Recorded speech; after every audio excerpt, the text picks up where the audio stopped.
पूर्णमादाय पूर्णमिदं पूर्णात् पूर्णमुदच्यते पूर्णस्य पूर्णमादाय पूर्णमेवावशिष्यते। ओम शांति शांति शांति। नामापिते च मधुरं मधुरं स्वरूपं कर्मापिते च मधुरं मधुरा स्मृतिश्च। बुद्धिं प्रबोधय प्रभो मधुबोधशक्तिं विद्यां प्रयच्छ परमां परिभावयामि। कोमलं कूजयन् वेणुं श्यामलोऽयं कुमारकः वेदवेद्यं परं ब्रह्म भासतां हृदये मम। कूजन्तं राम रामेति मधुरं मधुराक्षरम् आरुह्य कविता शाखां वन्दे वाल्मीकिकोकिलम्। निगमकल्पतरोर्गलितं फलं शुकमुखादमृतद्रवसंयुतं पिबत भागवतं रसमालयं मुहुरहो रसिका भुवि भावुकाः। तृणादपि सुनीचेन तरोरपि सहिष्णुना अमानिना मानदेन कीर्तनीय सदा हरि। नारायणाखिल गुरो भगवन् नमस्ते शिवाय नमः शिवलिंगाय नमः। तन्मे मनः शिव संकल्पमस्तु सर्वे भवन्तु सुखिनः। श्री राम जय राम जय जय राम।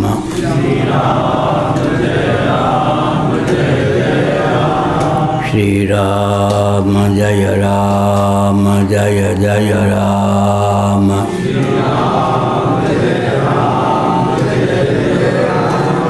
श्री राम जय राम जय जय राम।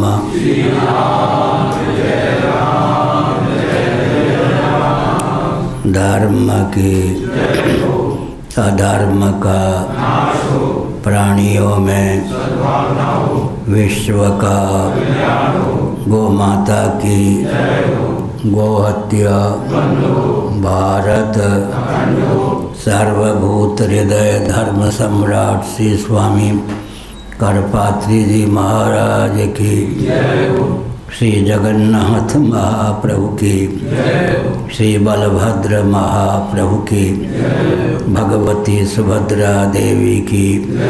हर हर महादेव। गोविंद जय जय गोपाल जय जय। गोविंद जय जय गोपाल जय जय। राधा रमण हरि गोविंद जय जय। राधा रमण हरि गोविंद जय जय।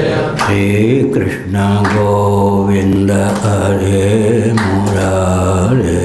श्री कृष्ण गोविंद हरे मुरारी। हे नाथ नारायण वासुदेव। हे नाथ नारायण वासुदेव। गोविंद जय जय गोपाल जय जय। गोविंद जय जय गोपाल जय जय। राधा रमण हरि गोविंद जय जय। राधा रमण हरि गोविंद जय जय। गोविंद जय जय गोपाल जय जय। गोविंद जय जय गोपाल जय जय। राधा रमण हरि गोविंद जय जय। राधा रमण हरि गोविंद जय जय। गोविंद जय जय गोपाल जय जय। गोविंद जय जय गोपाल जय जय। राधा रमण हरि गोविंद जय जय। राधा रमण हरि गोविंद जय जय। गोविंद जय जय गोपाल जय जय गोविंद जय जय गोपाल जय जय राधा रमण हरि गोविंद जय जय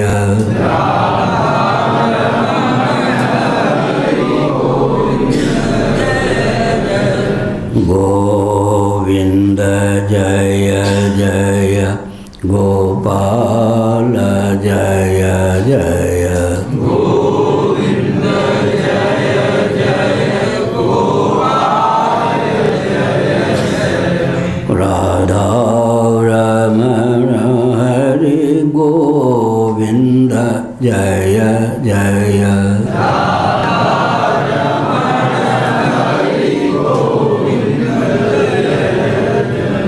श्री वृंदावन बिहारी लाल की जय।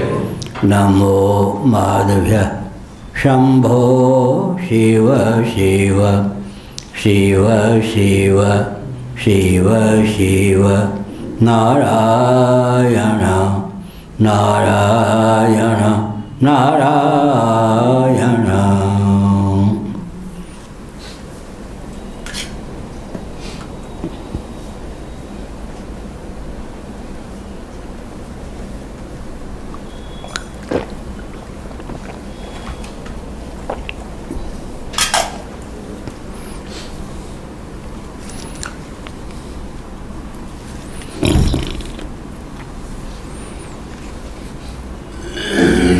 श्रीमद्भागवत सप्तम स्कंध अध्याय 10 श्लोक 52।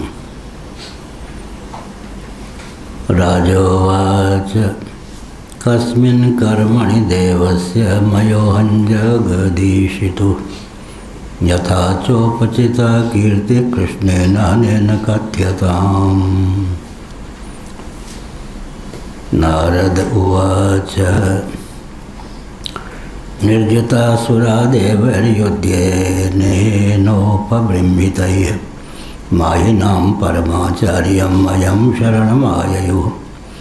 स निर्माय पुरस्तिस्रो हैमीरोऽप्यायसि विभुः दुर्लक्ष्यापाय संयोगः दुर्वितर्क्य परिच्छदाः।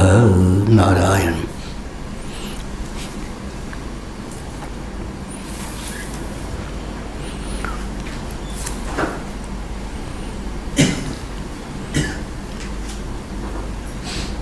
राजा युधिष्ठिर ने पूछा, देवर्षि नारद ने उत्तर दिया,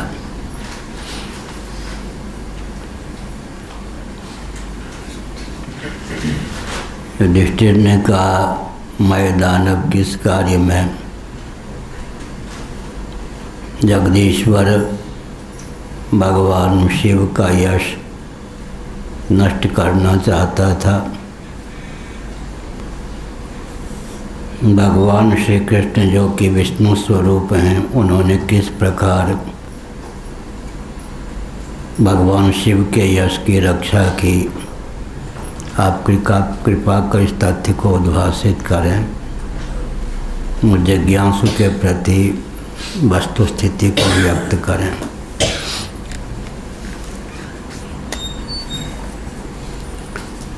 नारद उवाच निर्जतासुरा देवैर्युध्येनैनोपबृंहितैः मायिनां परमाचार्यम् अयं शरणमाययुः।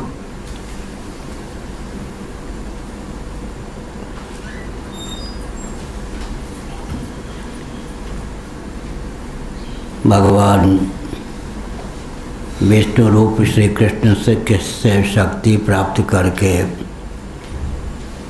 देवताओं ने युद्ध में असुरों को जीत लिया।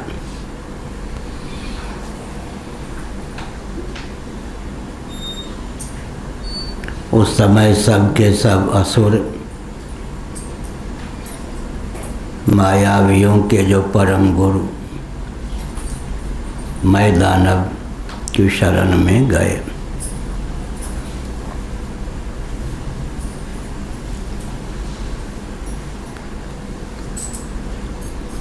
देवताओं के भी गुरु होते हैं, आचार्य होते हैं, मार्गदर्शक होते हैं, पथ प्रदर्शक होते हैं। असुरों के भी गुरु, मार्गदर्शक, पथ प्रदर्शक होते हैं। संकट आने पर गुरु काम देते ही हैं। पराजित होने के बाद असुर मायावियों के परम गुरु मैं दानव की शरण में गए। धनु की परंपरा में उत्पन्न होने के कारण दानव शब्द है, मातृपक्ष का द्योतक है।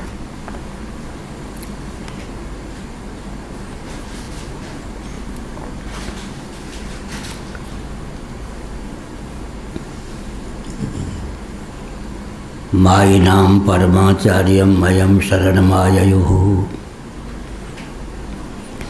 मायावियों के परम आचार्य मैं,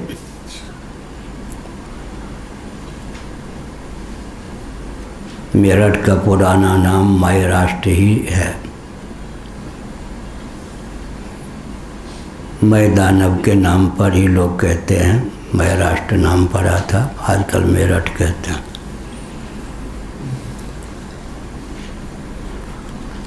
ऐन्द्रजालिक होते हैं, मायावी होते हैं। कल हमने बताया था कि साम, दान, दंड, भेद, इंद्रजाल, माया और उपेक्षा, ये नीति के 7 भेद होते हैं। साम के 2 भेद हो जाते हैं, तथ्य साम और अतथ्य साम।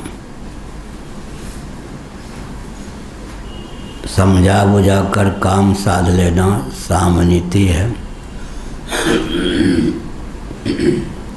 लेकिन साम नीति में भी वस्तु स्थिति को यथावत प्रस्तुत करके किसी को रिझा लेना, उसे काम ले लेना तथ्य साम है। बढ़ चढ़ के प्रशंसा करके किसी से काम ले लेना अतथ्य साम है। धन के बल पर किसी को अपने वश में करके रिझा करके काम लेना दान है। भय दिखा करके काम लेना दंड है। साम, दान, दंड आपस में फूट डाल करके काम ले लेना भेद नीति है। उपेक्षा कर देना उपेक्षा है। 2 अंतिम नीतियों में इंद्रजाल और माया। सो नर इंद्रजाल नहीं भूला, जापे होय सो नट अनुकूला। इंद्र देवताओं के राजा हैं। वे जो जाल फैलाते हैं, जिसके वश में अच्छे अच्छे दानव आदि फंस जाते हैं, उसी का नाम इंद्रजाल है। और अंत में मायावी जितने होते हैं उनमें माया होती है। इंद्रजाल और माया में अब अंतर भेद है। नट इंद्रजाल का प्रयोग करता है, सिद्ध लोग माया का प्रयोग करते हैं। दृष्टिर्बंध, चक्षुर्बंध शब्दों का प्रयोग भगवान शंकराचार्य ने किया है। इंद्रजाल, ऐन्द्रजालिक, इंद्रजाल फैलाता है, सामने वाले की दृष्टि को बांध देता है। जैसा दृश्य उपस्थित करता है, सामने वाला चक्षुर्बंध, दृष्टिबंध के वशीभूत होकर वैसा देखने के लिए बाध्य हो जाता है। मंत्र, औषधि आदि का जिनको ज्ञान है और उसका जो प्रयोग करने में माहिर या दक्ष होते हैं, उन पर इंद्रजाल की दाल नहीं गलती। नट सेवक न व्यापय माया।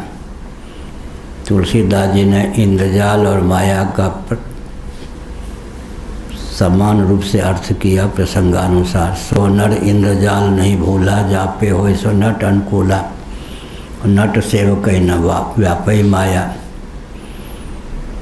लेकिन अवान्तर भेद का ज्ञान भी होना चाहिए। ध्रुव जी तप करने गए, तप में विघ्न डालने के लिए मायावियों ने क्या किया। ध्रुव तो बच्चे थे, उनकी माता के स्वर में रोना प्रारंभ किया, बेटा मुझे अनाथ बनाकर कहाँ चले गए, एक मत तेरा ही तो साथ था, तुम भी चले गए। यह है। तो जब कोई तप करने जाता है तो अनेक प्रकार की विघ्न बाधा उपस्थित होती है। इंद्रजाल का प्रयोग करते हैं, मायावी माया का प्रयोग करते हैं। कुछ का कुछ दिखा देना, ये भी इंद्रजाल है। माया का उपयोग करके अंत में सामने वाले के धैर्य को च्युत कर देना, यह भी है। रक्त की वर्षा कर देना और सगे संबंधी का सर कटा हुआ दिखा देना, जबकि सगे संबंधी जीवित होते हैं। ये सब मांत्रिक तांत्रिक यांत्रिकों में क्षमता होती है। यह माई नाम परमाचार्यम मयम शरण माययो। मायावियों के भी परमाचार्य मैं दानव की शरण में गए। सनिर्माय पुरस्तिस्रो हैमीरोप्यायसीर विभु। दुर्लक्ष्या पाय संयोगा दुर्वितर्क्य परिच्छदा 54वां। लाखों वर्ष प्राचीन इतिहास यह है। तो विमान बनाने की विद्या आधुनिकों को प्राप्त, अन्यों को नहीं, ऐसा नहीं। पुष्पक यान जैसा यान तो आजकल कहीं है ही नहीं। इसलिए यांत्रिक विधा से भी अधिक विकास हो रहा है, यह कह पाना कठिन है। ताजमहल, जिसका प्राचीन नाम है तेजो महल है, शिवालय, जयपुर नरेश के यहाँ आजकल राजकुमारी हैं। पुराने कागजात हैं जिनके अनुशीलन से ताजमहल शिवालय सिद्ध होता है। उसका मौलिक नाम है तेजो महल है।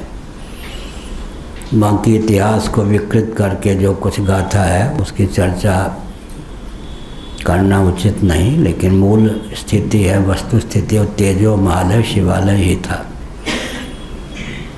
इतिहास के नाम पर सब कुछ कल्पित बना दिया गया। तेजो महल है, शिवालय।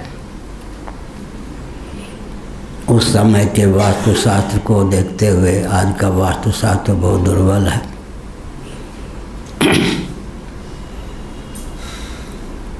गरुड़ पुराण में लिखा गया है, कहा गया है कि कुएं का जो जल होता है, कूपोदक जिसको कहते हैं,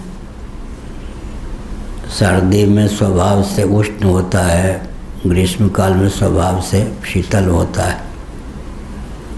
वट की जो छाया होती है गर्मी में स्वभाव से शीतल होती है, सर्दी के दिनों में स्वभाव से उष्ण होती है। माताओं का जो वक्षोज होता है, हृदय स्थल, बच्चों के पालन करने के लिए गर्मी के दिनों में शीतल, सर्दी के दिनों में उष्ण होता है। गरुड़ पुराण में इन तथ्यों को उद्भाषित किया गया।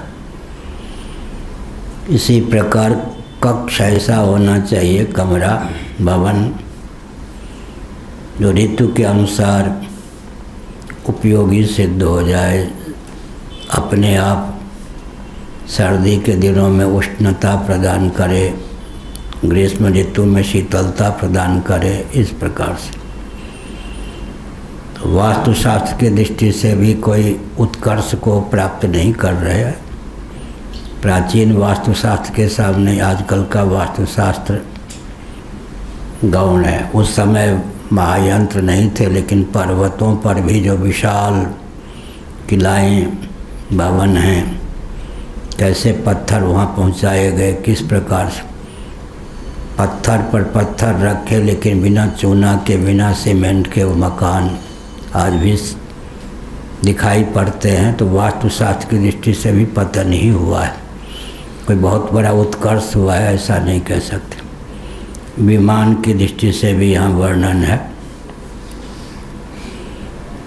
हमने संकेत किया माया भी था, शक्तिशाली मायासुर ने सोने चांदी लोहे के 3 विमान बना दिए, एक सुवर्णमय, एक रजतमय, एक लौहमय।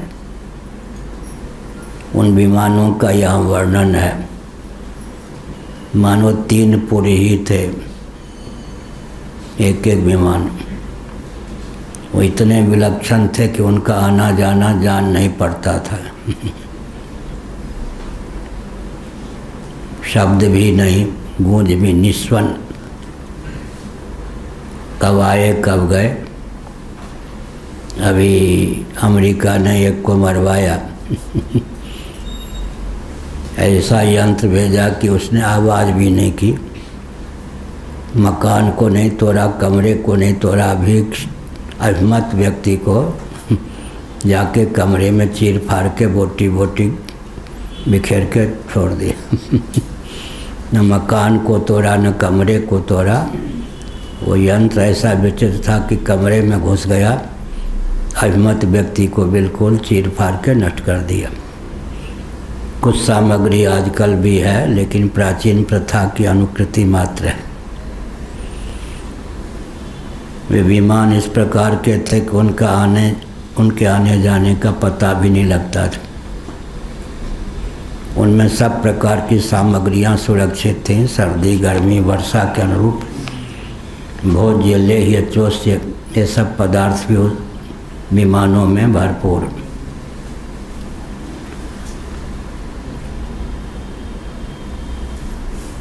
दैत्य सेनापतियों के मन में तीनों लोक और लोकपतियों के प्रति वैर भाव तो था ही।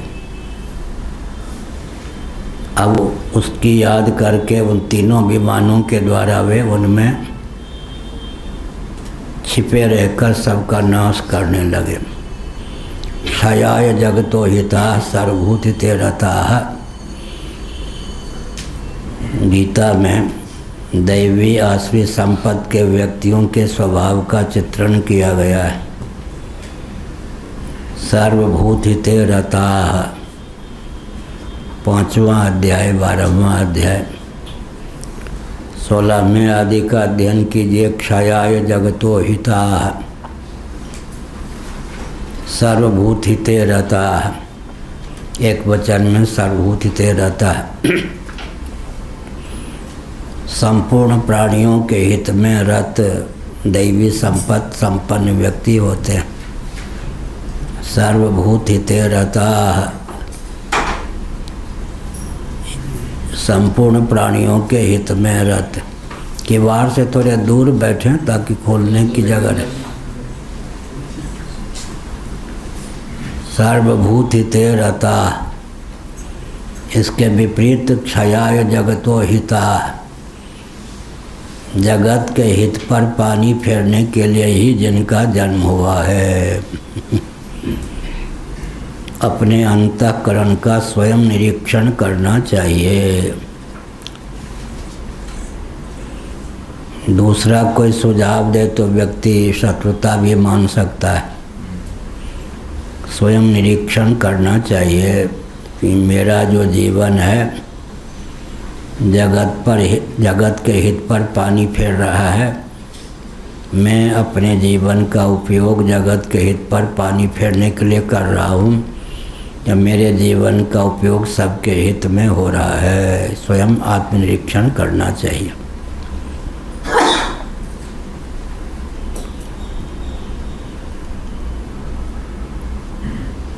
देवर्षि नारद ने स्वयं आत्मनिरीक्षण किया।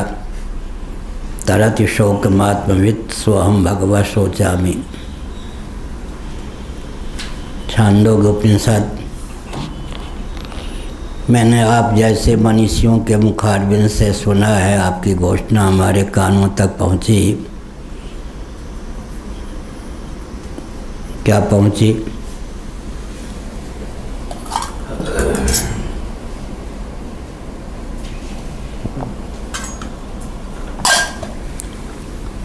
तरति शोकमात्मवित्।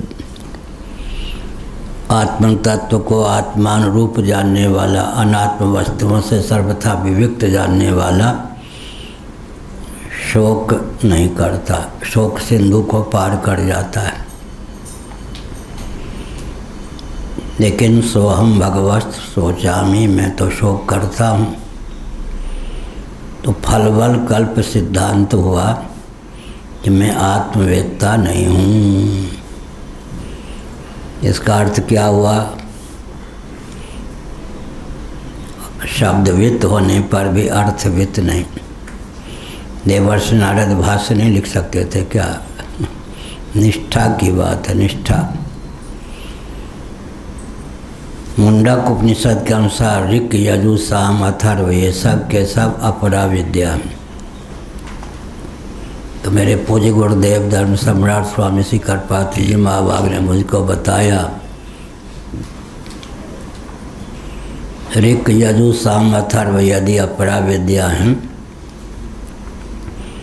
इन्हीं के शिरोभाग का नाम उपनिषद है। तो उपनिषद को भी या उपनिषदों को भी अपरा विद्या ही कहनी चाहिए। परा विद्या नाम से तो कुछ रह ही नहीं गई फिर। तो जब तक आत्म तत्व का निरूपण करने वाला जो प्रकरण है वेदों में, वह भी चरम वृत्ति का रूप धारण न करे, निष्ठा का रूप धारण न करे, अविद्या, अस्मिता, राग, द्वेष, अभिनिवेश को छिन्न न करे, तो अपरा विद्या ही है यह अभिप्राय। उपनिषद के वचन भी अगर अनुभवारूढ़ नहीं हुए तो उनको अपरा विद्या ही समझना चाहिए। अनेक प्रकार के भोजन का ज्ञान है, लेकिन भोजन प्राप्त ही नहीं है तो भूख की निवृत्ति कैसे होगी? इसीलिए अपरा विद्या, अपरा विद्या। तो आत्मनिरीक्षण स्वयं किया नारद जी ने। स्वहम भगवत शोचामि तरति शोकमात्मवित्। अगर मैं आत्मवेत्ता होता तो शोक नहीं करता।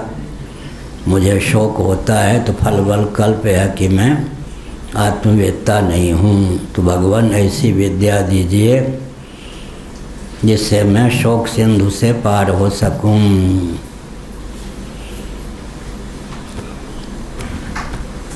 लेकिन भगवान को कहना पड़ा अर्जुन को, प्रज्ञावादांश भाषसे। श्रीमद् भागवत में कोविदवाद, जड़ भरत जी के प्रसंग में, यहाँ है प्रज्ञावाद। अर्थ है कई अकोविदा, तुम अकोविद हो लेकिन कोविदवाद का कथन करते हो।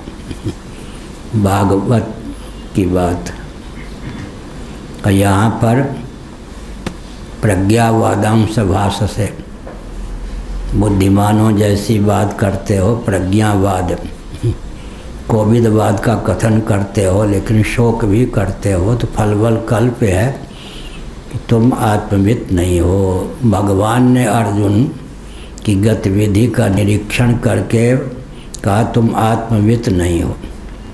नारद जी ने स्वयं कर लिया। अर्जुन भगवान के प्रति आस्थान्वित थे, नहीं तो लड़ पड़ते। आप अपने को तत्वज्ञ मानते हैं, हमको तत्वज्ञ नहीं मानते। तो जो व्यक्ति अपना आत्मनिरीक्षण न कर सके, मैं कितने पानी में हूँ, कहाँ अटका हूँ, क्योंकि दो प्रकार की बात होती है। महाभारत के अनुसार कृतार्थ हो जाने पर भी अकृतार्थता की बुद्धि बनी रहती है। क्या पता इससे भी कोई ऊंचा ज्ञान हो, क्या पता इससे भी कोई ऊंची स्थिति हो। एक प्रतिबंध यह होता है, कृतार्थ होने पर भी अकृतार्थता की बुद्धि बनी रहती है। दूसरी स्थिति है कि अकृतार्थ होने पर भी कृतार्थता की बुद्धि हो जाती है।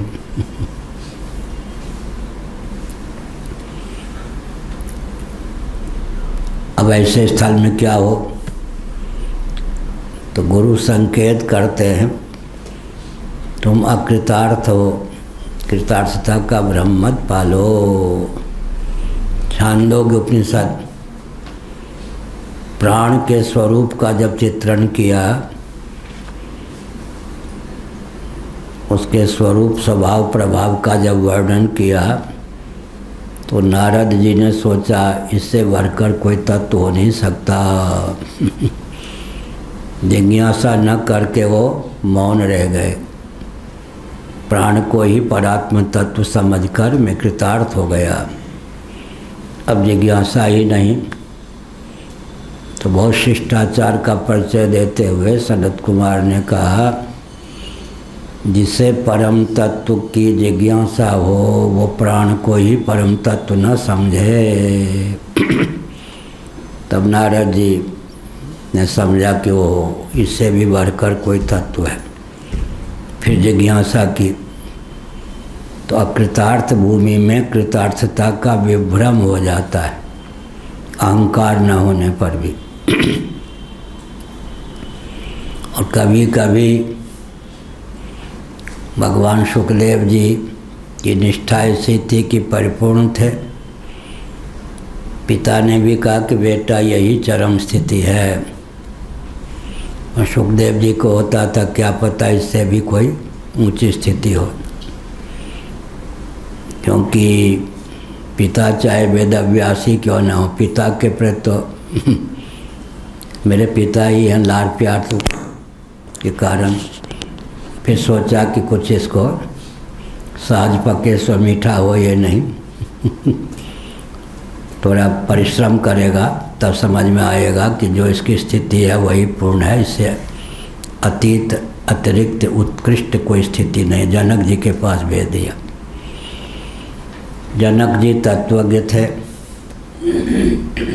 प्रायः वो सेठ साहूकार होते हैं, अपने बेटे को किसी दूसरे सेठ के यहाँ नौकरी करने के लिए भेज देते हैं, क्योंकि वहाँ प्रशिक्षण प्राप्त करेगा।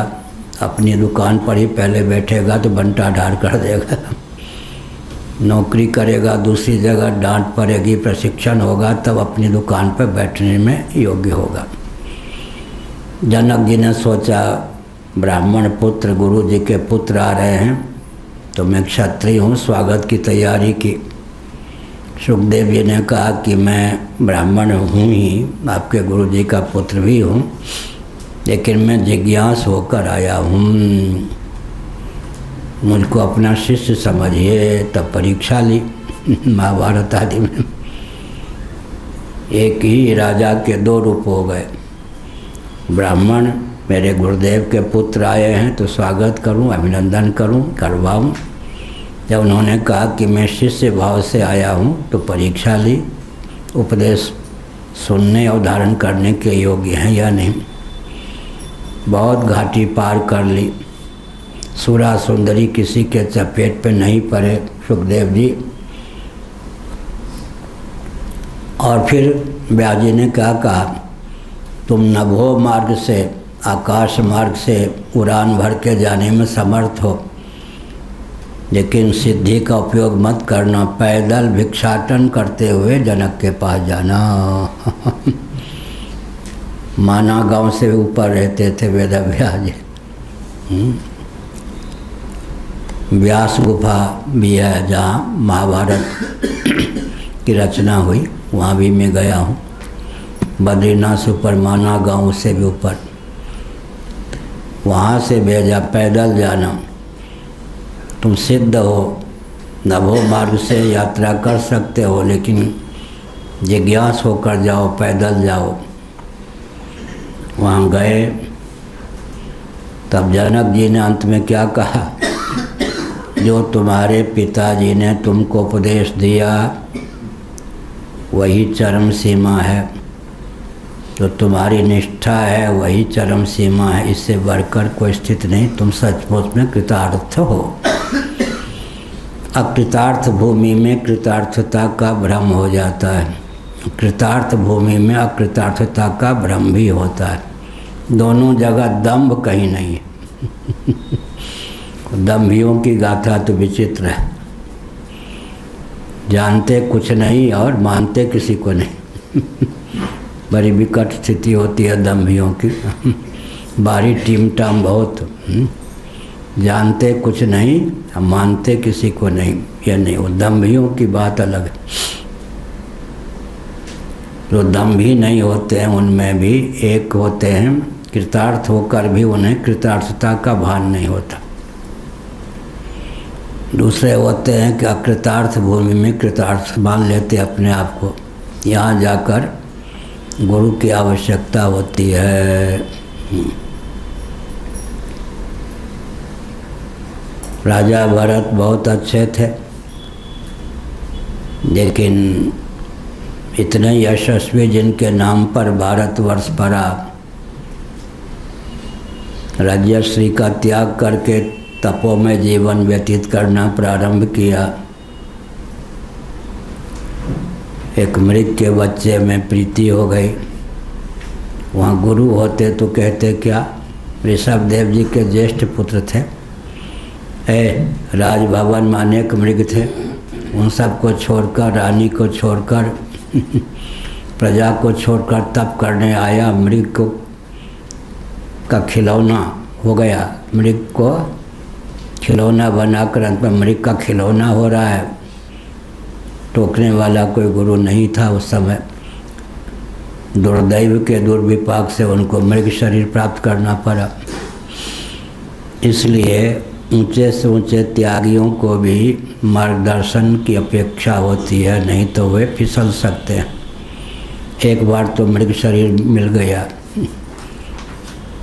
तो संकेत हमने किया कि एक व्यक्ति ने हमसे कहा, सच्ची घटना है, आजकल समस्या क्या है, किसी गुरु के पास जाऊं, 12 साल सेवा करूं, अनेक प्रकार की सेवा करूं, उपदेश दें, तब तक तो युवावस्था हट जाएगी, फिर कौन चेली बनेगी, कौन चेला बनेगा। एक राम प्रेमानंद जी ने कहा, स्वामी अखंडानंद सरस्वती जी महाराज ने उन्हें कहा कि चित्रकूट में जाकर क्या करो, जप करो, भजन करो, तप करो मंदाकिनी के किनारे। श्री राम किंकर जी की कथा से वो प्रभावित थे, राम प्रेमानंद जी। तो हमसे कहा राम प्रेमानंद जी ने, गुरु जी देखिए हमको भेज देते हैं चित्रकूट, अब मैं तप करूँगा 10 वर्ष तक, तो गुरुजी कहेंगे तप करो, तब तक तो युवावस्था समाप्त हो जाएगी, जब बुढ़ा हो जाऊँगा तो कौन चेली बनेगी, कौन चेला बनेगा। गुरुजी तो हमारा उत्कर्ष ही नहीं देखना चाहते। तो हमने कहा करते क्या हो, गुरुजी से कहता हूँ चित्रकूट में मैं तप कर रहा हूँ, पटना चला जाता हूँ, कलेक्टर मिल गया है, उसकी पत्नी चेली हो गई है, 2-4 तहसीलदार आदि को मैंने सब चेला बना लिया है। गुरुजी को कहता हूँ कि मैं तो चित्रकूट में तप करता हूँ, बताइए गुरुजी कि बात मानूं, बुढ़ा हो जाऊँ तप के नाम पर, तब कौन चेली बनेगी, कौन चेला बनेगा। आजकल समस्या यह है कि साधक बन के रहूँ तो गुरु बनने का अवसर कब मिलेगा। कोटि जन्म लगे रगर हमारी, वरों समुना तो रहूँ कुमारी, यहाँ सने सुस्यत में शरीरम। पूजने की जो भावना है ना, वो व्यक्ति को पथभ्रष्ट कर देती है। पूजने के लिए अगर कोई इस मार्ग में आता है, साधन नहीं कर पाता है। इसलिए लोकैषणा वित्तैषणा पुत्रैषणा से विरत होकर के कोई आवे अध्यात्म मार्ग में तब चल पाता है। यहाँ जो असुर होते हैं, मायावी होते हैं, मय दानव जैसे, वे क्षयाय जगतो हिताः, जगत के हित पर पानी फेरने के लिए ही प्रयास करते हैं, वही यहाँ कहा गया। दूसरी ओर सर्वभूत हिते रहता है, तो सज्जन होते हैं, एक एक श्वास का, जीवन के एक एक क्षण का उपयोग सब प्राणियों के हित में करते हैं। यहाँ कहा गया शक्तिशाली मायासुर ने सोने चांदी लोहे के 3 विमान बना दिए। वो विमान अद्भुत थे, 3 पुर के समान थे, सारी सामग्रियों से भरपूर। उनके आने जाने का पता भी नहीं चलता था। उनमें सर्व ऋतुओं में सुख देने वाली सामग्रियां भरपूर थीं। यहाँ एक बहुत ऊंची बात है 55। ताभिस्ते सुर सेनान्यो लोकां स्त्रीन् सेश्वरान् नृपा स्मरन्तो नाशयान् चक्रु पूर्ववैरबलक्षिताः। दैत्य सेनापतियों के मन में तीनों लोक और लोकपतियों के प्रति वैर भाव था। क्षयाय जगतो हिता, जगत के हित पर पानी फेरना चाहते थे। लोक से भी दुश्मनी, लोकाधिपतियों से भी दुश्मनी। वो विमान का आश्रय लेकर छिपकर रहने लगे और सबका नाश करने में उन विमानों का उपयोग करने लगे।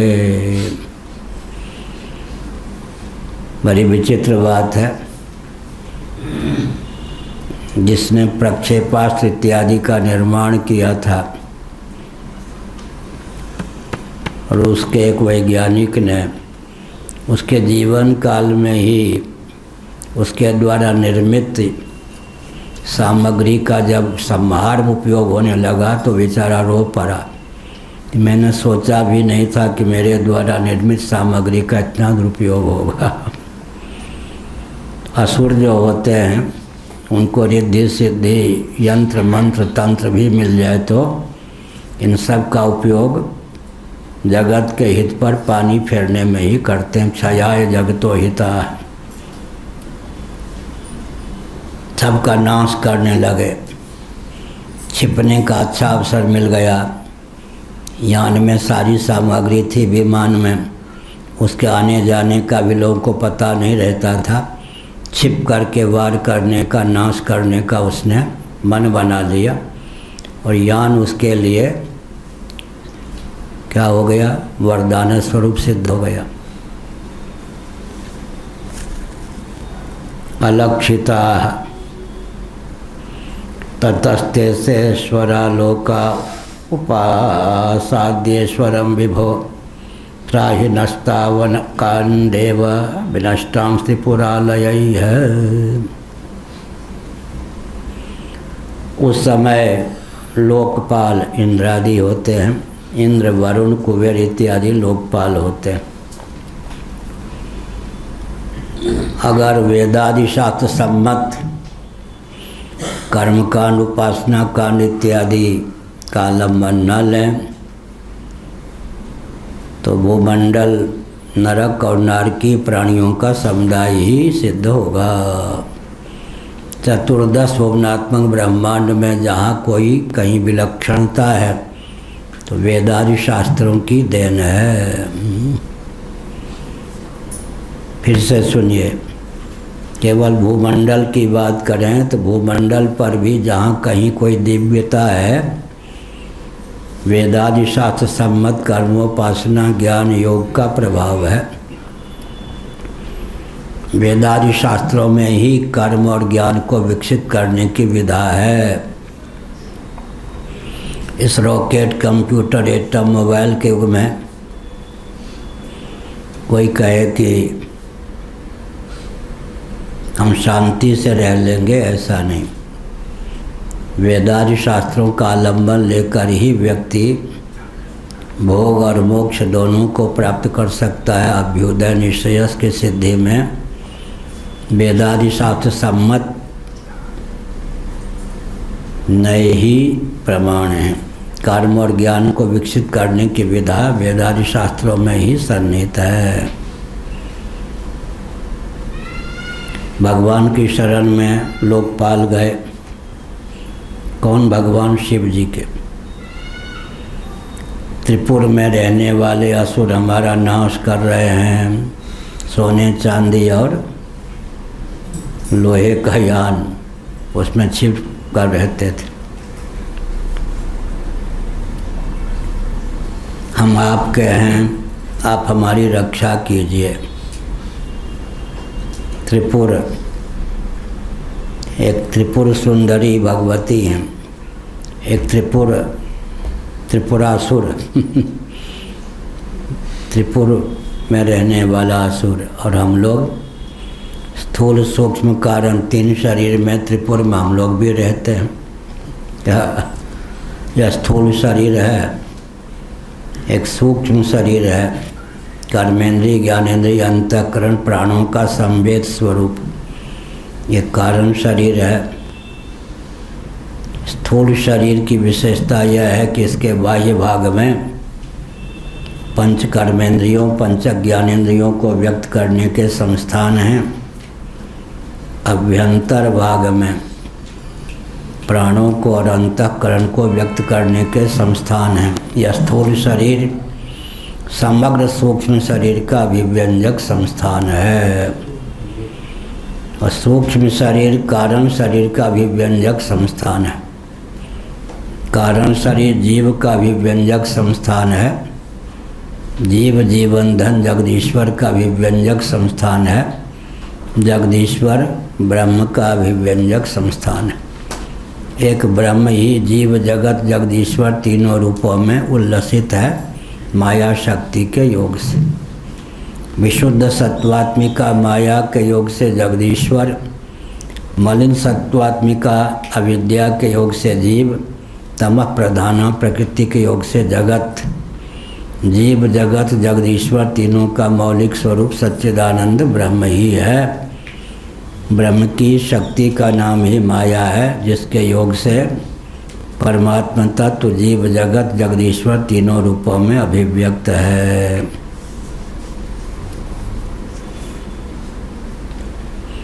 अब 57 यथानुगृह्य भगवान् मां वैष्टेति सुरान् विभो शरं धनुषि संधाय पुरे स्वस्त्रं व्यमुञ्चत।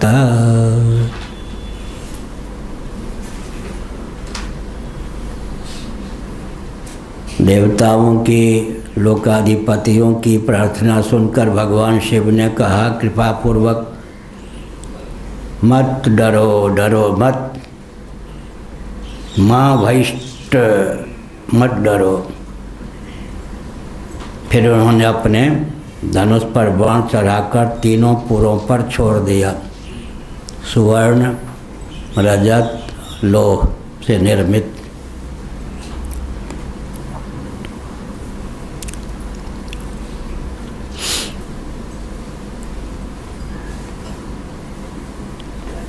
ततोऽग्निवर्णा इसव उत्पेतु सूर्यमंडलात् यथा मयूख संदोह नादृश्यंत पुरो यतः।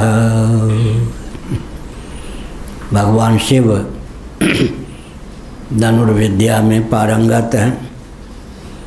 भगवान शिव के पास पाशुपतास्त्र होता है। पाशुपतास्त्र का प्रयोग भगवान शिव महाप्रलय के समय ही करते हैं, लेकिन जयद्रथ वध आदि के पूर्व भगवान श्री कृष्ण ने क्या किया, अर्जुन को स्वप्नावस्था में भगवान शिव के लोक तक पहुंचा दिया। कौन? श्री कृष्ण। अर्जुन ने प्रार्थना की भगवान श्री कृष्ण से प्रेरित होकर भगवान श्री कृष्ण से प्रेरित होकर जगह हो ना। हाँ ठीक। भगवान शिव ने क्या कहा, मेरे पास पाशुपतास्त्र है, प्रलय और महाप्रलय के समय ही मैं इसका उपयोग करता हूँ, लेकिन आप ही वकील बन गए। भगवान श्री कृष्ण ने ही निवेदन किया कि मेरा लाडला प्यारा सखा अर्जुन है, भविष्य में भयंकर युद्ध होना है, इसको पाशुपतास्त्र दीजिए।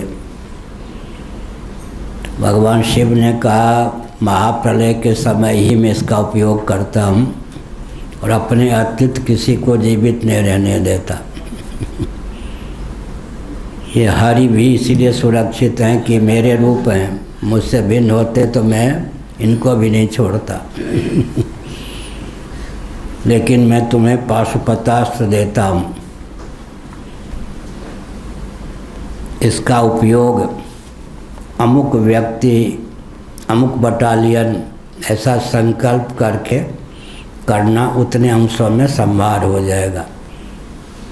समग्र विश्व का संहार तो मैं ही कर सकता हूँ। पाशुपतास्त्र अहिर्बुद्धि संहिता, सूत संहिता में अपने आप को खिलवाड़ मत कीजिएगा, लेकिन अहिर्बुद्धि संहिता, सूत संहिता में पाशुपतास्त्र इत्यादि का वर्णन है। आपको सुनकर आश्चर्य होगा कि गायत्री मंत्र के अनुलोम विलोम से ही ये सब अस्त्र बनते हैं। वायव्यास्त्र, प्रक्षेपास्त्र, पाशुपतास्त्र इत्यादि। क्या ये गायत्री मंत्र के ही अनुलोम विलोम है। सब ये अस्त्र जो हैं मंत्रात्मक होते हैं। बलराम जी ने एक तिनके पर मंत्र का प्रयोग कर दिया तो सूत जी का गला ही कट गया। ये सब मंत्रात्मक होते हैं। वो गायत्री मंत्र के अनुलोम विलोम से ही सारे अस्त्र बनते हैं। इनका वर्णन अहिर्बुद्धि संहिता, सूत संहिता नामक ग्रंथ में है। सब गायत्री मंत्र के अनुलोम विलोम से बनते हैं, मंत्रात्मक होते हैं।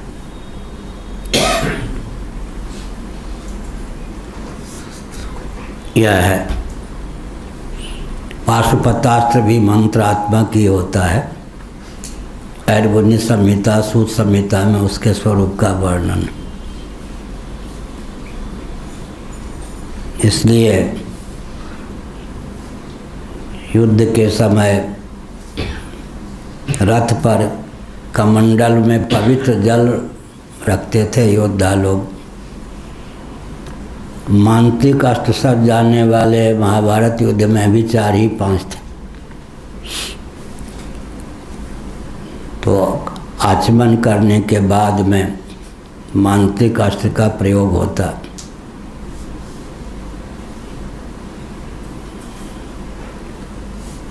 भामतीकार वाचस्पति मिश्र मिथिला के थे। उन्होंने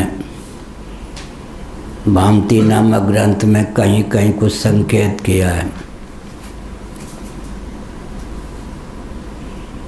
जो मांत्रिक होते हैं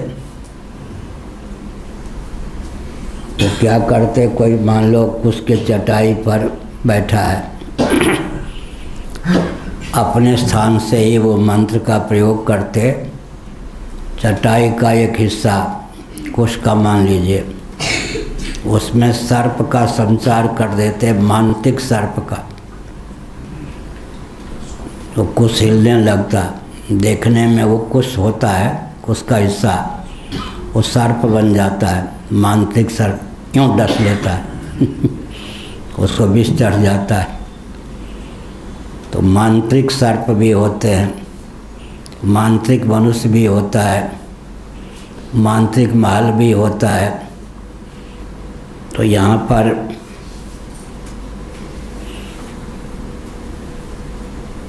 भगवान शिव ने क्या किया, धनुष पर बाण चढ़ाकर तीनों पुरों पर छोड़ दिया, सुवर्ण, रजत और लोह। फिर क्या हुआ, ततोग्निवर्णा ईशवा उत्पेक तो सूर्यमंडलात् यथा मयूख संदोहा न दृश्यंत पुरो यतः।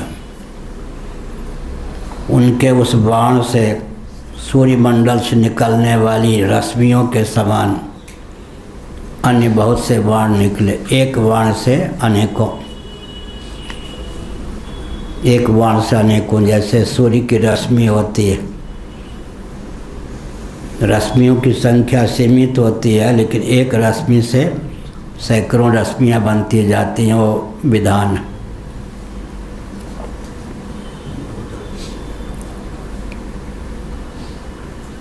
एक बाण से अनेक बाण, नहीं तो फिर तर्कस में कितने बाण रखेंगे, 25-50। एक बाण से अनेक बाण निकलने लग जाएं, वो भी कला है। एक बाण से अनेक बाण निकले माने लपटें निकलने लगी, जैसे एक अग्नि से अनेकों ज्वालाएँ निकलती हैं।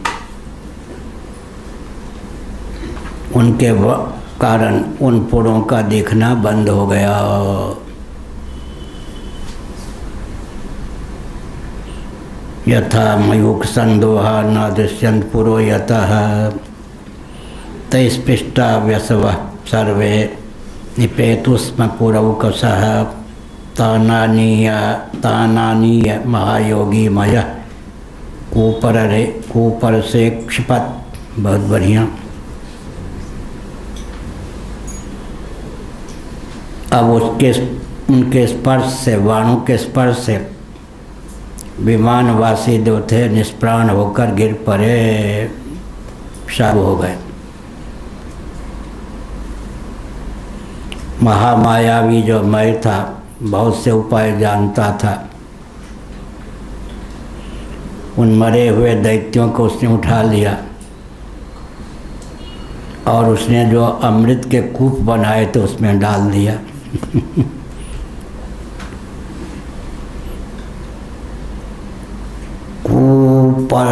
कूपर से क्षिपत, अमृतमय कुंड में डाल दिया।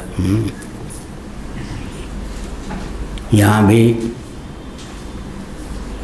बंदर भालू सब मर गए थे, अंत में उनको जिला दिया गया अमृत के सेचन मात्र से। इंद्र में वो क्षमता होती है, मुर्दे के ऊपर भी अगर अमृत का सेचन हो जाए तो पुनः जीवित हो जाता है। पूरी अष्टक सहित जीव कला का उसमें सन्निवेश हो जाता है। फिर क्या हुआ, अमृत रस का स्पर्श होते ही असुरों का शरीर अत्यंत तेजस्वी हो गया और वज्र के समान अत्यंत सुदृढ़ हो गया।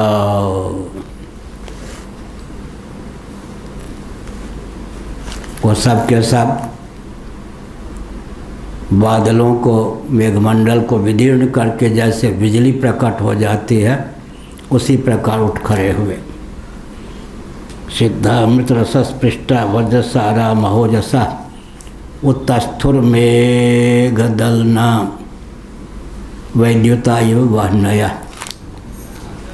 आजकल तो केवल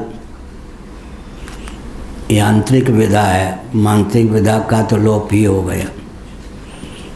इसलिए आयुध की दृष्टि से भी आजकल दुर्बलता है।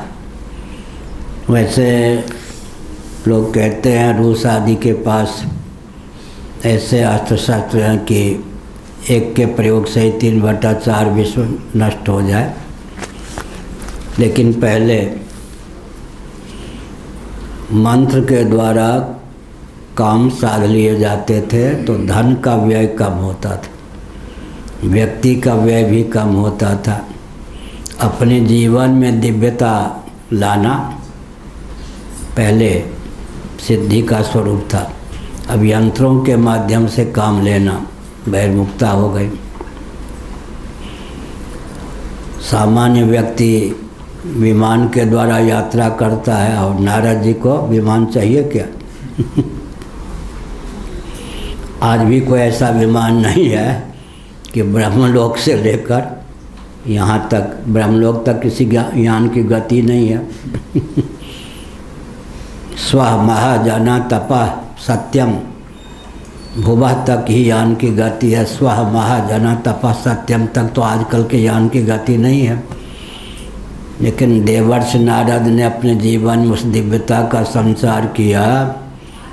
अगर देवर्षि नारद की भावना हो कि मैं इस सभा में आकर के दर्शन दे दूं, कितना घंटा लगेगा? कुछ नहीं। आँख संकल्प करके आँख बंद करते यहाँ प्रकट हो जाएंगे। श्री राम जय राम जय राम।